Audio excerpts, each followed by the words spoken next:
হজ মৌসুমকে কেন্দ্র করে সৌদি আরব 14টি দেশের নাগরিকদের জন্য অস্থায়ীভাবে ভিসা প্রদান স্থগিত করেছে।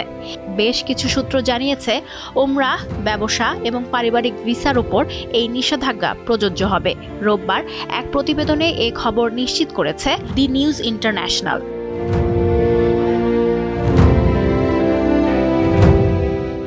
বেশ কিছু কূটনৈতিক সূত্র জানিয়েছে, উমরাহ ভিসাধারীরা আগামী 13ই এপ্রিল পর্যন্ত সৌদি আরবে প্রবেশ করতে পারবেন। যেসব দেশের নাগরিকদের উপর সাময়িকভাবে নিষেধাজ্ঞা জারি করা হয়েছে সেগুলো হলো পাকিস্তান, ভারত, বাংলাদেশ, মিশর, Indonesia, Iraq, Nigeria, Jordan, Algeria, Sudan, Ethiopia, Tunisia এবং ইয়েমেন। সৌদি কর্মকর্তারা অস্থায়ী ভিসা নিষেধাজ্ঞার পেছনে বেশ কয়েকটি কারণ চিহ্নিত করেছেন। তবে এর পেছনে প্রধান কারণ হলো অবৈধভাবে হজ পালনের প্রবণতা। অতীতে বহু মানুষ একাধিকবার প্রবেশযোগ্য ভিসা ব্যবহার করে হজ মৌসুমে সৌদি আরবে প্রবেশ করেছেন এবং অবৈধভাবে থেকে গিয়ে হজে অংশগ্রহণ করেছেন। এতে অতিরিক্ত ভিড় এবং নিরাপত্তা ঝুঁকি তৈরি হয়।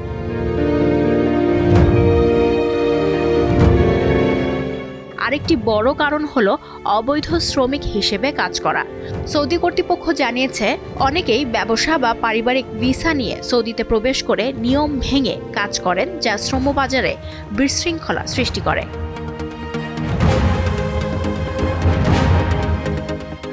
সৌদির পররাষ্ট্র মন্ত্রণালয় জানিয়েছে, অস্থায়ী ভিসা নিষেধাজ্ঞা হজ মৌসুমে ভ্রমণ নিয়ন্ত্রণকে সহজ করতে এবং নিরাপত্তা ব্যবস্থা উন্নত করতে সহায়তা করবে। কর্তৃপক্ষ জরিমানা এড়াতে ক্ষতিগ্রস্ত ভ্রমণকারীদের নতুন নিয়ম মেনে চলার আহ্বান জানিয়েছেন।